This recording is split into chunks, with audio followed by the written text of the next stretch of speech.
Praise the Lord. കർത്താവിന് മഹത്വം. ഈ നല്ല രാത്രിയിൽ ട്രിനിറ്റി ഇൻ്റർനാഷണൽ പ്രയർ മിനിസ്ട്രിയുടെ ഈ ഫേസ്ബുക്ക് പേജിലൂടെ നമുക്കൊരുമിച്ച് കർത്താവിൻ്റെ സന്നിധിയിൽ കടന്നു വരുവാൻ കർത്താവ് കൃപ ചെയ്തല്ലോ. ഈ ഫേസ്ബുക്ക് പേജിൻ്റെ മുഖ്യ അഡ്മിനായി സേവനമനുഷ്ഠിക്കുന്ന പ്രിയ തോമസ് ചെറിയാൻ അവറുകൾ, അതുപോലെ തന്നെ മിനിസ്ട്രിയുടെ വിവിധ നിലകളിലുള്ള ശുശ്രൂഷകളായിരിക്കുന്ന കൃതദാസന്മാർ, ഈ ക്ലാസ് ശ്രദ്ധിക്കുന്ന എല്ലാ വാത്സല്യനിധികളായ സഹോദരി സഹോദരന്മാർ, നിങ്ങൾക്കെല്ലാവർക്കും കർത്താവായ യേശുവിൻ്റെ നാമത്തിൽ എൻ്റെ സ്നേഹവന്ദനം അറിയിക്കുകയാണ്. ക്രിസ്തീയ ശിഷ്യത്വം എന്നുള്ള വിഷയത്തെ ആസ്പദമാക്കിക്കൊണ്ടുള്ള എല്ലാ ചൊവ്വാഴ്ച തോറും രാത്രി 9:30 മുതൽ നടന്നു വരുന്ന ദൈവവചന പഠന പരമ്പരയുടെ 9ാമത്തെ ഭാഗത്തേക്ക് നമുക്ക് കടന്നു വരുവാൻ സർവവല്ലഭനായ ദൈവം ഒരുക്കിയ ഈ അസുലഭ നിമിഷത്തിനായി സ്തോത്രം ചെയ്യുകയാണ്. കഴിഞ്ഞ എപ്പിസോഡിൽ നമുക്ക് പഠിക്കുവാൻ ഇടയായി തീർന്ന ഭാഗം ശിഷ്യത്വവും ക്രിസ്തുയേശുവിൻ്റെ മനോഭാവം എന്നുള്ളതായ ഭാഗമാണ് കഴിഞ്ഞ ആഴ്ച നമ്മൾ ചിന്തിക്കാനിടയായി തീർന്നു. ഒരു ശിഷ്യനായി കഴിഞ്ഞാൽ ആ ശിഷ്യന് ക്രിസ്തുവിലുള്ളതായ മനോഭാവം, അതിൻ്റെ സ്വഭാവങ്ങൾ വളരെ ആവശ്യമാണ്, അത്യന്താപേക്ഷിതമാണ് എന്നുള്ളത് കഴിഞ്ഞ ക്ലാസ്സിൽ നമുക്ക് കാണാനിടയായി. തുടർന്ന് ഇന്ന് നമ്മൾ വിചിന്തനം ചെയ്യാൻ പോകുന്നത്, പഠിക്കാൻ പോകുന്ന ഭാഗം ശിഷ്യനും പരിശുദ്ധാത്മാവും എന്നുള്ള ഒരു ഭാഗത്തേക്കാണ് ഇന്ന് രാത്രി നമ്മൾ പ്രവേശിക്കുവാൻ കർത്താവിൽ ആഗ്രഹിക്കുന്നു. ശിഷ്യനും പരിശുദ്ധാത്മാവും. കർത്താവായ യേശുക്രിസ്തുവിൻ്റെ ഈ ഭൂമിയിലെ തൻ്റെ ശുശ്രൂഷയുടെ സമാപന ദിനങ്ങളിൽ ശിഷ്യന്മാർക്ക് കർത്താവ് കൈമാറിയ മഹാനിയോഗം, ദി ഗ്രേറ്റ് കമ്മീഷൻ എന്ന് പറയപ്പെടുന്ന അന്ത്യകൽപ്പനയിൽ അപ്പോസ്തല പ്രവൃത്തി 1:8 നമ്മൾ കാണുന്നൊരു ഭാഗം എങ്ങനെയാണ്?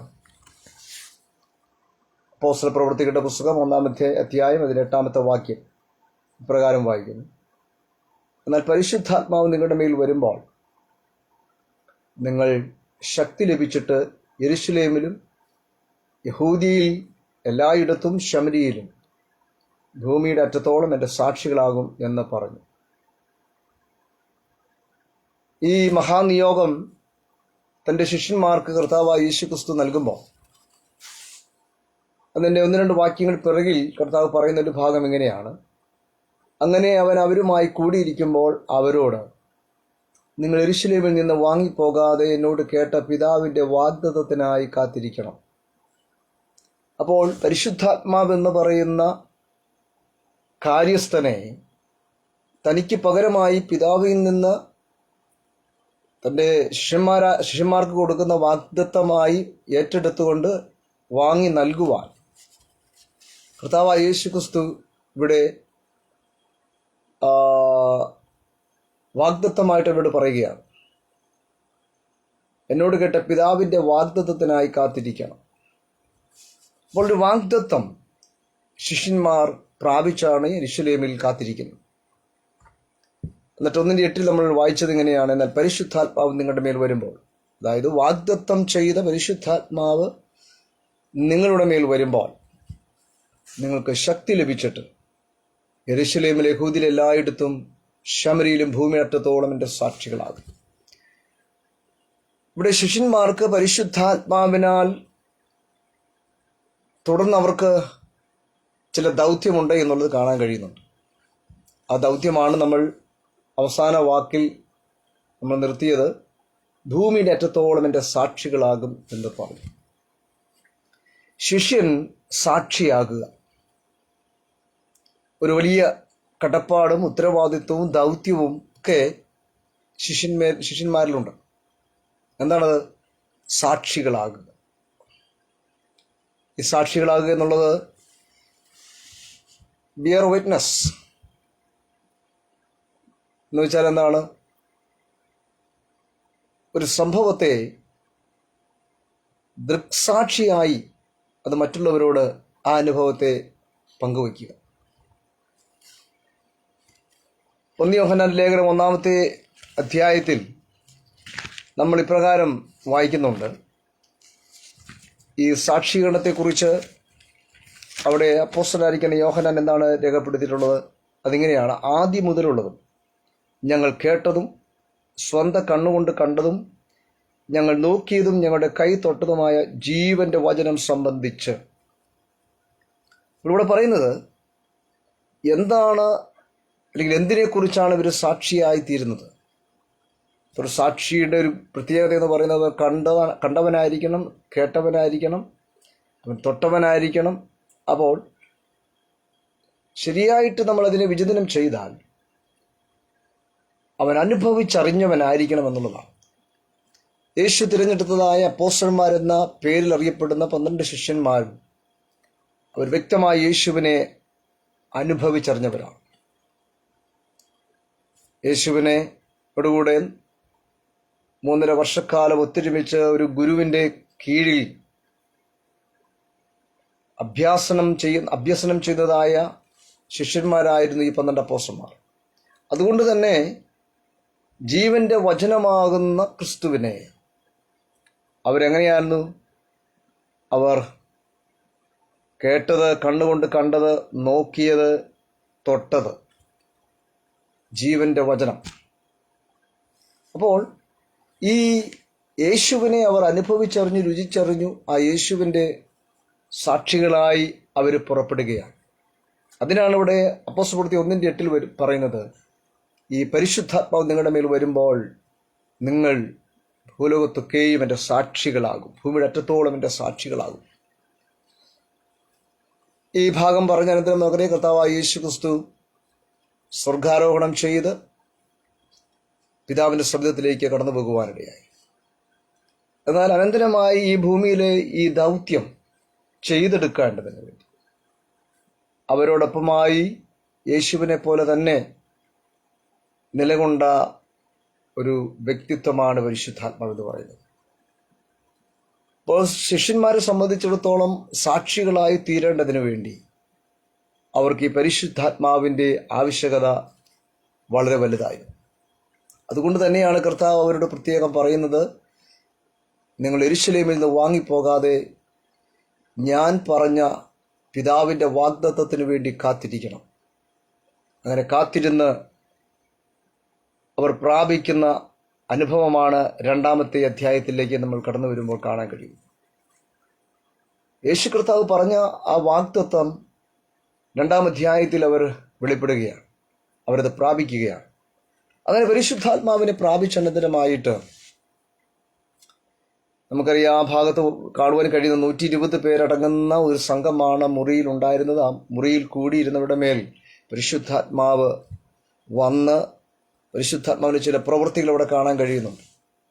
അപ്പോൾ അവർ പരിശുദ്ധാത്മാവിനെ പ്രാപിച്ചനന്തരമായിട്ട് പത്രോസ് അവരിൽ നിന്ന് എഴുന്നേറ്റ് നിന്ന് പ്രസംഗിക്കുന്നൊരു ഭാഗം അതിൻ്റെ 2-ാമത്തെ അധ്യായം 15-ാമത്തെ വാക്യം മുതൽ 14-ാമത്തെ വാക്യം മുതൽ നമുക്ക് കാണുവാൻ കഴിയുന്നുണ്ട്.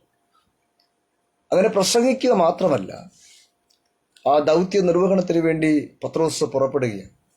3-ാം അധ്യായത്തിലേക്ക് വരുമ്പോൾ സാക്ഷികളായി തീരേണ്ടത് ആവശ്യകത മനസ്സിലാക്കിക്കൊണ്ട് പ്രാപിച്ചെടുത്ത പരിശുദ്ധാത്മാവിനെ അവരിലൂടെ വെളിപ്പെടുത്തിക്കൊണ്ട് പത്രോസും യോഹന്നാനും ചെയ്യുന്ന ഒരു ശുശ്രൂഷ നമ്മൾ 3-ാം അധ്യായത്തിലേക്ക് കടന്നു വരുമ്പോൾ കാണുന്നുണ്ട്. എന്താണ് 3-ാം അധ്യായത്തിലെ സംഭവം?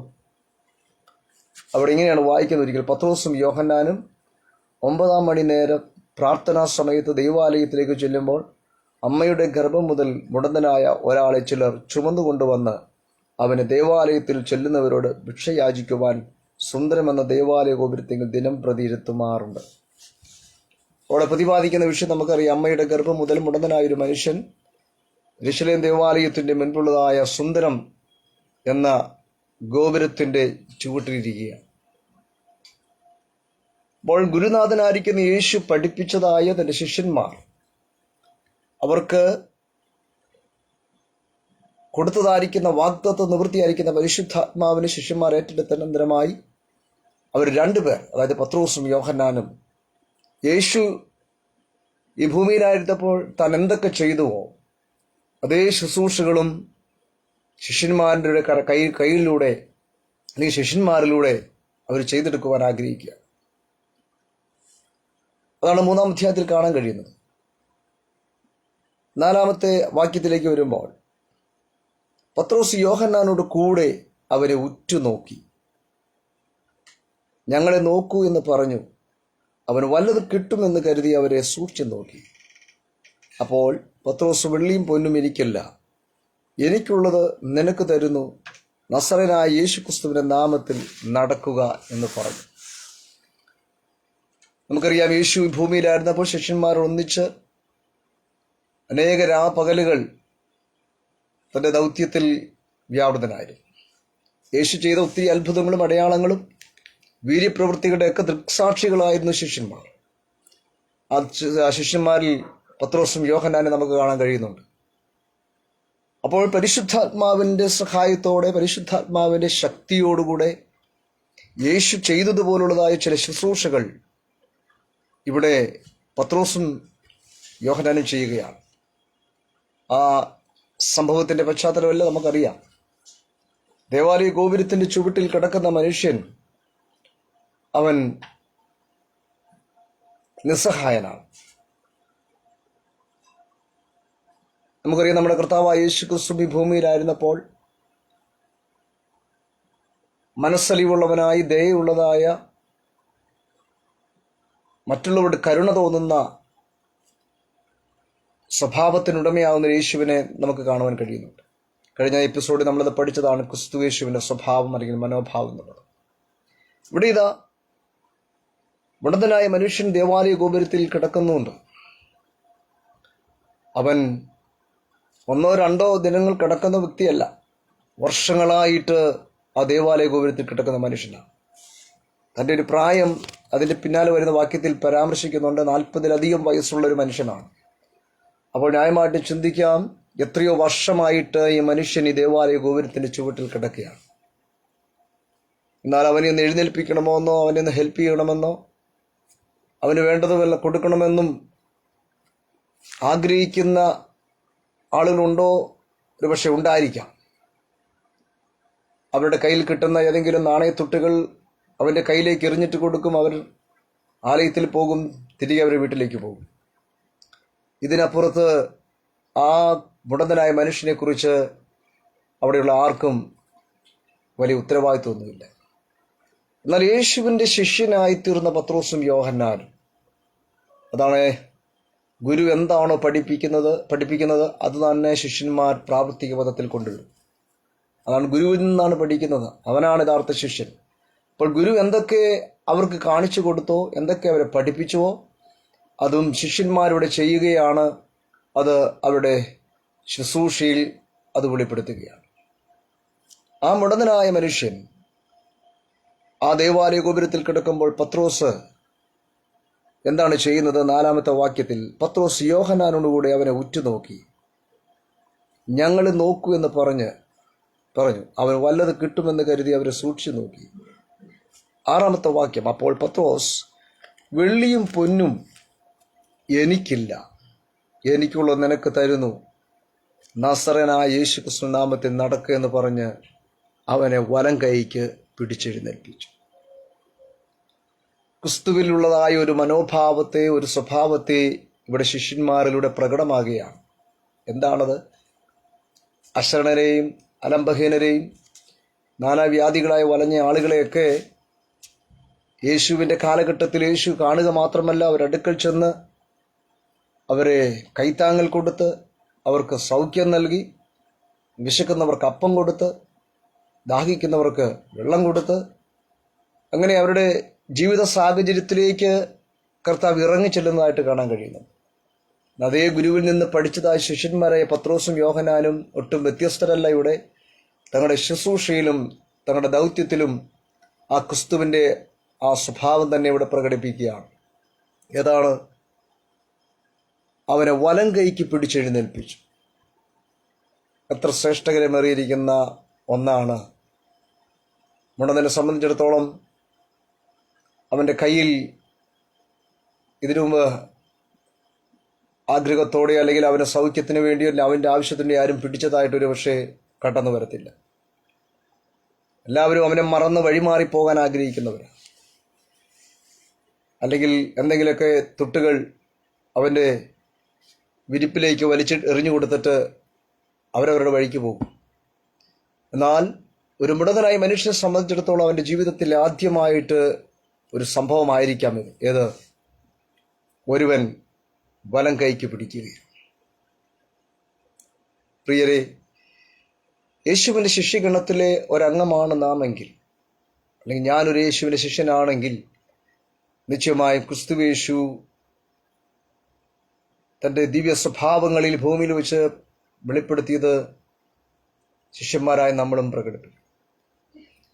ചിലർക്ക് വലം കൈ കൊടുക്കുവാൻ, ചിലരെ താങ്ങുവാൻ, ചിലരെ കരം പിടിച്ചുയർത്തുവാൻ, ജീവിതത്തിൽ ലക്ഷ്യബോധമില്ലാതെ പോകുന്നവരെ ശരിയായ ദിശയിലേക്ക് വഴിതിരിച്ചു വിടുവാൻ ഒരു ശിഷ്യൻ എന്ന നിലയിൽ നമുക്ക് കടപ്പാടുകൾ, ദൗത്യമുണ്ട്. അപ്പോൾ പരിശുദ്ധാത്മാവ് പ്രാപിച്ച പത്രോസും യോഹന്നാനും പ്രാർത്ഥനാ സമയത്ത് ആലയത്തിലേക്ക് വരുന്ന സമയത്താണ് ഈ രംഗം കാണുന്നത്. ഈ മനുഷ്യനെ വലം കൈക്ക് പിടിച്ച് എഴുന്നേൽപ്പിച്ചു എന്നാണ് കാണുന്നത്. ഒരു ശിഷ്യന്റെ ആ മനോഭാവം ശ്രദ്ധിച്ച്, പരിശുദ്ധാത്മാവിൻ്റെ ആ ശക്തി അവൻ്റെ മേൽ ശക്തമായി വെളിപ്പെട്ടുകൊണ്ടിരിക്കും. കാരണം 2-ാമത്തെ അധ്യായം എന്ന് പറയുന്നത് പെന്തക്കോസ്ത് നാളിൽ പരിശുദ്ധാത്മാവിൻ്റെ അവരോഹണമായിട്ട് കാണാൻ കഴിയുന്നുണ്ട്. പ്രാപിച്ച പരിശുദ്ധാത്മാവിൻ്റെ അതേ ശക്തിയോടു കൂടിയാണ് ഈ പത്രോസും യോഹന്നാനും നേരെ യെരുശലേം ദേവാലയത്തിലേക്ക് വരുന്നത്. ആ വരവെങ്കിലാണ് ഈ മനുഷ്യനെ കണ്ടുമുട്ടുന്നത്. അപ്പോൾ യേശുവിൻ്റെ ശിഷ്യനായി കർത്താവിന് വേണ്ടി കർത്താവ് നമുക്ക് കാണിച്ചെന്ന മാതൃപ്രകാരമുള്ള ശുശ്രൂഷകൾ ചെയ്യുവാൻ നമ്മൾ തയ്യാറാകുമ്പോൾ നിശ്ചയമായും കുരുടനെയോ ഊവനെയോ ചെകിടനെയോ മുടന്തനെയോ ഇവരെ കണ്ടു കഴിഞ്ഞാൽ അവരെ കരം പിടിച്ച് അവരെ ഉയർത്തുവാനുള്ള ഒരു മനോഭാവം നമ്മുടെ ജീവിതത്തിൽ ഉണ്ടായിരിക്കണം. ആ മനുഷ്യനെ കൈപിടിച്ച് എഴുന്നേൽപ്പിച്ചു. അടുത്ത വാക്യം നമ്മൾ കാണുന്ന ക്ഷണത്തിൽ അവൻ്റെ കാലും നരിയാണയും മുറിച്ച് അവൻ കുതിച്ചെഴുന്നേറ്റ് നടന്നും തുള്ളിയും ദൈവത്തെ പുകഴ്ത്തിക്കൊണ്ട് അവരോടുകൂടെ ദൈവാലയത്തിൽ കടന്നു. ഒരു വ്യക്തിയുടെ ജീവിതത്തിലെ ഏറ്റവും വലിയ സ്വപ്നം, പ്രത്യേകിച്ച് ഈ കുരുടൻ്റെ ഏറ്റവും വലിയ ആഗ്രഹം എന്താണ്? 40-ലധികം വർഷമായിട്ടുള്ള ഈ മുടന്തിൻ്റെ അവസ്ഥ. ഒരുപക്ഷെ തൻ്റെ അല്ലെങ്കിൽ തൻ്റെ സഹപ്രവർത്തകരോ അല്ലെങ്കിൽ സ്നേഹിതന്മാരോ അവരൊക്കെ എഴുന്നേറ്റ് ഓടി നടക്കുന്ന പോലെ ഒക്കെ നടക്കണമെന്ന് ഉള്ളം കൊണ്ട് ഒത്തിരി ആഗ്രഹിക്കുന്നുള്ള വ്യക്തിയാണ്. എന്നാൽ പലപ്പോഴും അതിന് തനിക്ക് കഴിയുന്നില്ല. തൻ്റെ ജീവിതം മുഴുവൻ മറ്റുള്ളവരുടെ ഇരുന്ന് വാങ്ങുവാൻ, മറ്റുള്ളവർ എന്തെങ്കിലുമൊക്കെ നീട്ടിത്തരുന്നത് വാങ്ങിച്ച് ജീവകാലം മുഴുവൻ കഴിയുമെന്നുള്ള വിധിക്കപ്പെട്ടവനായ ദേവാലയ ഗോപുരത്തിലിരിക്കുമ്പോൾ അവൻ്റെ ജീവിതത്തെ മാറ്റിമറിച്ചൊരു സംഭവമാണ് പത്രോസിലൂടെ യോഹന്നാനിലൂടെ കാണാൻ കഴിയുന്നത്. നിശ്ചയമായിട്ടും യേശുവിൻ്റെ ശിഷ്യനായി തീരുന്ന ഒരു വ്യക്തിയെ സംബന്ധിച്ചിടത്തോളം ഒരുവൻ്റെ കരത്തെ പിടിക്കുവാൻ, അവനെ ഉയർത്തുവാൻ, അവനെ ലിഫ്റ്റ് ചെയ്യുവാൻ ഒരു ശിഷ്യൻ എന്ന നിലയിൽ നമുക്ക് ഉത്തരവാദിത്തമുണ്ട്. അതാണ് യേശു അവർക്ക് പകർന്നു കൊടുത്ത മാതൃക എന്ന് പറയുന്നത്. അപ്പോൾ പരിശുദ്ധാത്മാവും ശിഷ്യനും എന്നുള്ളതായി പ്രത്യേക ടോപ്പിക്കിൽ നാം പ്രാപിച്ചിരിക്കുന്ന ദൈവത്തിൻ്റെ പരിശുദ്ധാത്മാവിൻ്റെ ശക്തിയാൽ നമുക്ക് ചിലരെയൊക്കെ എഴുന്നേൽപ്പിക്കുവാൻ കഴിയും. യാതൊരു പ്രതീക്ഷയില്ലാത്തൊരു മനുഷ്യനാണ് ഇപ്പോൾ എഴുന്നേറ്റവൻ നടക്കുക മാത്രമല്ല, പിന്നീട് അവനെക്കുറിച്ച് എഴുതിയിരിക്കുന്നത് നടന്നും തുള്ളിയും ദൈവത്തെ പുകഴ്ത്തിയും കൊണ്ട് അവരോടുകൂടെ ദേവാലയത്തിൽ കടന്നു. ഒരുവനെ ലക്ഷ്യസ്ഥാനത്തെത്തിക്കുന്നതിൽ പത്രോസും യോഹന്നാനും വിജയിച്ചു എന്ന് കാണാൻ കഴിയുന്നുണ്ട്. യേശുവിനെ ശിഷ്യൻ എന്ന നിലയിൽ ചിലരുടെയൊക്കെ ജീവിതത്തിലെ മാറ്റം കാണുമ്പോൾ അത് നമ്മളെ സംബന്ധിച്ച് വല്ലാതെ നമുക്ക് സംതൃപ്തി നൽകുന്ന ഒന്നാണ്. പത്രോസും യോഹന്നാനും ആ വിഷയത്തിൽ ഒത്തിരി സംതൃപ്തി പ്രാപിച്ചിട്ടുണ്ട്. കാരണം തങ്ങളുടെ കഴിവല്ല, പരിശുദ്ധാത്മാവിനാൽ അവർ ആ ദൗത്യം ചെയ്യുവാൻ തയ്യാറായപ്പോൾ 40 വർഷത്തിലധികമായി കിടന്നൊരു മനുഷ്യന് അവന് ജീവിക്കുവാനുള്ള അവൻ്റെ വലിയ സ്വപ്നത്തിന് ചിറക് മുളയ്ക്കാൻ തുടങ്ങി. ഈ കാലഘട്ടത്തിലും യേശുവിൻ്റെ ശിഷ്യനാണ് നാമെങ്കിൽ നമുക്ക് ചില ഉത്തരവാദിത്തങ്ങളുണ്ട്. ആ ഉത്തരവാദിത്തമാണ് അപ്പോസ്തലപ്രവൃത്തി 3 നമ്മൾ കാണുന്നത്. നമ്മുടേതായ മനുഷ്യൻ ഇപ്പോൾ എവിടെയാണ്? ദേവാലയത്തിൽ അവൻ എന്ത് ചെയ്യുന്നു?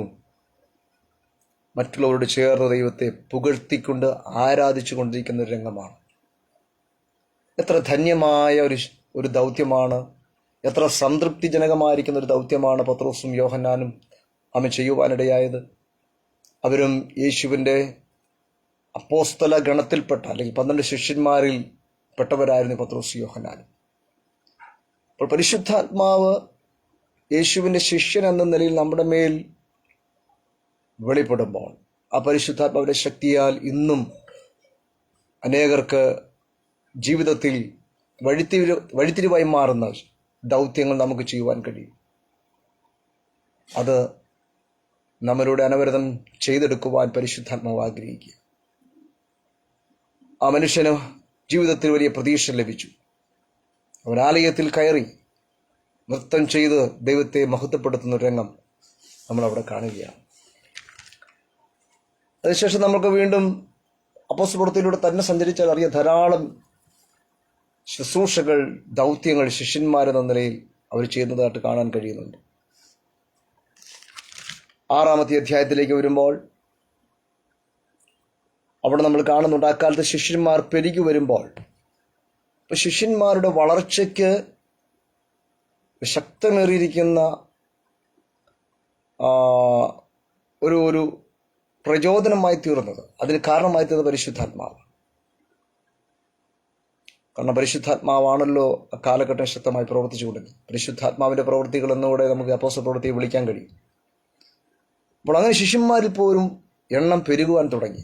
6-ാം അധ്യായത്തിൽ വരുമ്പോൾ ആ പെരുകി വരുമ്പോൾ നമുക്കറിയാം അവിടെ ഒരു ചെറിയ പ്രശ്നം സഭയിൽ ഉടലെടുക്കുന്നുണ്ട്.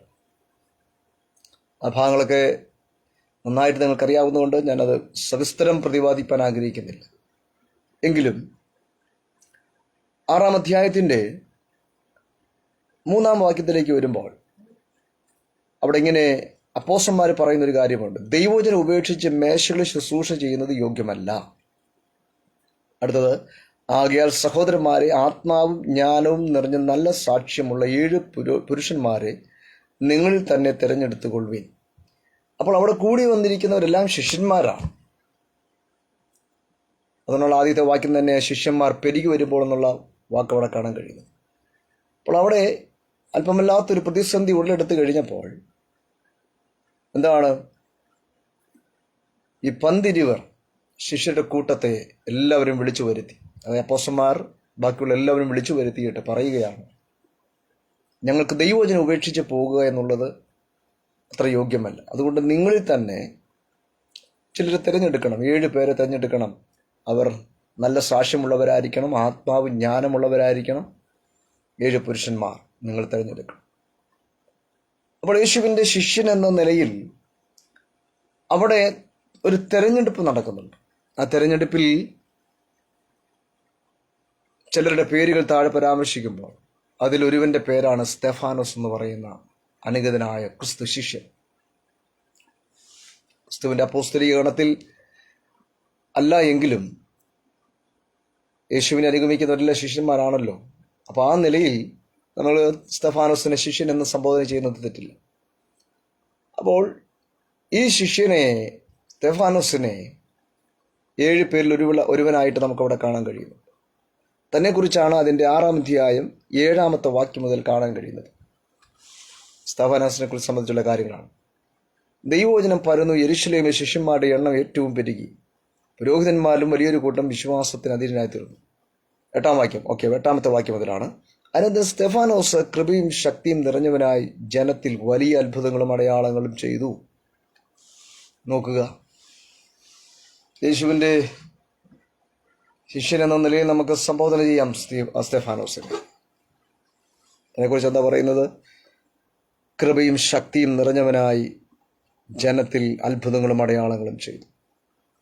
ഒരു ശിഷ്യന് എന്തായി തീരാൻ കഴിയും, ഒരു ശിഷ്യനിലൂടെ പരിശുദ്ധാത്മാവിന് എന്ത് ചെയ്യുവാൻ കഴിയും എന്നതിൻ്റെ നേർ സാക്ഷ്യമാണ് നമുക്കിവിടെ കാണാൻ കഴിയുന്നത്. ഒരുപക്ഷെ വലിയ എക്സ്പീരിയൻസ് ഒന്നും സ്തെഫാനോസ് സംബന്ധിച്ച് കാണത്തില്ല. കാരണം മേശമേൽ ശുശ്രൂഷിക്കാൻ വേണ്ടി വേർതിരിക്കപ്പെട്ടതായിരുന്നു സ്തെഫാനോസ്. എന്നാൽ അവൻ്റെ മേൽ ദൈവകൃപ വ്യാപരിക്കാൻ തുടങ്ങിക്കഴിഞ്ഞപ്പോൾ, മാത്രമല്ല ദൈവിക ശക്തി അവൻ്റെ മേൽ വ്യാപരിക്കാൻ തുടങ്ങിയപ്പോൾ, അവൻ വലിയ അത്ഭുതങ്ങളും അടയാളങ്ങളും ജനത്തിൽ ചെയ്യുവാൻ ആരംഭിച്ചു. യേശുവിൻ്റെ ഒരു ശിഷ്യൻ എന്ന നിലയിൽ നമ്മെക്കൊണ്ടും അത് ചെയ്തെടുക്കുവാൻ പരിശുദ്ധാത്മാവിന് കഴിയും. എന്നാൽ ഈ കാലഘട്ടങ്ങളിൽ ശിഷ്യന്മാർ ആ ദൗത്യം മറന്നുള്ള ഒരു യാത്രയായതുകൊണ്ടായിരിക്കാം ഒരുപക്ഷെ പരിശുദ്ധാത്മാവ് അവരെ വേണ്ട പോലെ ഉപയോഗിക്കുന്നില്ല. എന്നാൽ ആ കാലഘട്ടങ്ങളിൽ 1-ാം നൂറ്റാണ്ടിലെ ദൈവസഭയുടെ വളർച്ചകൾ എടുത്ത് പരിശോധിച്ചാൽ അറിയാം, ഓരോ ദിവസവും സഭയുടെ ആത്മാക്കളുടെ എണ്ണത്തിൽ ഭയങ്കര വളർച്ചയും നമുക്ക് കാണാൻ കഴിയും. പരിശുദ്ധാത്മാവാണ് ശിഷ്യന്മാരിൽ ഉപയോഗിക്കുവാനിടയായിത്തീരുന്നത്. അങ്ങനെ അത്ഭുതങ്ങളും അടയാളങ്ങളും ജനത്തിൻ്റെ ഇടയിൽ ചെയ്ത സ്തെഫാനോസ് എന്ന് പറയുന്ന അനുഗ്രഹീതനായ ദൈവമനുഷ്യൻ. എന്നാൽ അധികമൊന്നും അദ്ദേഹത്തിൻ്റെ ശുശ്രൂഷ നീണ്ടു നിന്നില്ല. ചുരുങ്ങിയ കാലഘട്ടങ്ങൾക്കുള്ളിൽ അനേകരെ ക്രിസ്തുവിന് വേണ്ടി ആദായപ്പെടുത്തി തൻ്റെ ജീവൻ കർത്താവിനായി സമർപ്പിക്കേണ്ടതായിട്ട് വന്നു. ധീരനായിരിക്കുന്ന ഒരു മിഷണറി എന്ന് വേണേൽ വിളിക്കാം. എന്നാൽ നമ്മുടെ ഈ വിഷയ പഠനത്തോടുള്ള ബന്ധത്തിൽ താനും ഒരു ശിഷ്യനാണ്, യേശുവിൻ്റെ ശിഷ്യന്മാരിൽ ഒരാളാണ്. നമ്മളെല്ലാം യേശുവിൻ്റെ ശിഷ്യന്മാരാണ്. അപ്പോൾ ആ നിലയിൽ പരിശുദ്ധാത്മാവിൻ്റെ ആ ശക്തിയിലൂടെ ആ ദൗത്യം നിർവഹിച്ചപ്പോൾ അനേകരുടെ വിടുതലിന് താനും ഒരു കാരണക്കാരനായി മാറി. ആകയാൽ ഇന്ന് രാത്രി നമ്മുടെ ക്ലാസ്സിൻ്റെ സമയം തീരേണ്ട സമയമായി കഴിഞ്ഞു. ഈ ആഴ്ച നമ്മൾ ചിന്തിച്ച ഭാഗം പരിശുദ്ധാത്മാവും ശിഷ്യനും എന്നുള്ളതാണ്, അല്ലെങ്കിൽ ശിഷ്യനും പരിശുദ്ധാത്മാവും. ശിഷ്യന്മാരെ പരിശുദ്ധാത്മാവ് ഉപയോഗിച്ചത് നമ്മൾ അപ്പോസ്തലപ്രവൃത്തിയിൽ ഉടനീളം കാണുന്നുണ്ട്. പത്രോസിനെ, യോഹന്നാനെ പരിശുദ്ധാത്മാവ് ഉപയോഗിക്കാനിടയായി. അതിലൂടെ തെളിയുന്നത് എന്താണ്? യേശു ക്രിസ്തുവിൻ്റെ ഒരു മാതൃക, യേശു തൻ്റെ ശിഷ്യന്മാർക്ക് കാണിച്ച മാതൃക, തൻ്റെ ദൗത്യം, തൻ്റെ ശുശ്രൂഷ ആ കാലഘട്ടങ്ങളിൽ എങ്ങനെയൊക്കെയായിരുന്നു അതെല്ലാം തൻ്റെ ശിഷ്യന്മാരിലൂടെയും ചെയ്യുകയാണ്. അനേക മുടന്തന്മാരെ യേശു എഴുന്നേൽപ്പിച്ച് നടത്തിയത് എവിടെ? ഇതാ പത്രോസും യോഹന്നാനും കൂടെ ഒരു മനുഷ്യനെ 40-ലധികം വർഷം മുടന്തനായതൊരു മനുഷ്യനെ ദേവാലയ ഗോപുരത്തിൽ നിന്ന് എഴുന്നേൽപ്പിച്ച് അവനെ നടത്തുകയാണ്. ആകയാൽ ഈ ദിവസങ്ങളിൽ പരിശുദ്ധാത്മാവിൻ്റെ ശക്തി കൂടുതലായി പ്രാപിച്ചുകൊണ്ട് യേശുവിൻ്റെ ഒരു ശിഷ്യനായി യേശുവിനെ പോലുള്ള ശുശ്രൂഷകൾ അനേകരെ ചേർത്ത് പിടിക്കുവാൻ, അനേകർക്ക് ആശ്വാസമായി, തണലായി, താങ്ങായി മാറുവാൻ കർത്താവ് നമ്മളെ സഹായിക്കട്ടെ എന്ന് ഓർപ്പിച്ചുകൊണ്ട് ഇന്നത്തെ ഈ ക്ലാസ് ഇവിടെ വൈൻഡപ്പ് ചെയ്യുന്നു. ഇതുവരെയും ലൈവിലൂടെ ക്ലാസ് ശ്രദ്ധിച്ച എല്ലാവർക്കും ഒരിക്കലും കൂടെ ക്രിസ്തുയേശുവിൻ്റെ നാമത്തിൽ എൻ്റെ നന്ദി അറിയിക്കുന്നു. അപ്പോൾ തന്നെ ഈ ട്രിനിറ്റി ഇൻ്റർനാഷണൽ പ്രയർ മിനിസ്ട്രിയുടെ ഫേസ്ബുക്ക് പേജിൻ്റെ മുഖ്യ അഡ്മിനായിരിക്കുന്ന പ്രിയ ദൈവവൃത്യൻ തോമസ് ചെറിയൻ അവരോടുള്ള നന്ദിയോടെ അറിയിക്കുന്നു. കർത്താവ് നമ്മെല്ലാവരും അനുഗ്രഹിക്കട്ടെ. വീണ്ടും അടുത്ത ചൊവ്വാഴ്ച രാത്രി 9:30 നമുക്ക് അടുത്ത ഭാഗം പഠനത്തിനായി കടന്നു വരാം. നമ്മളെ സഹായിക്കട്ടെ. ആമേൻ.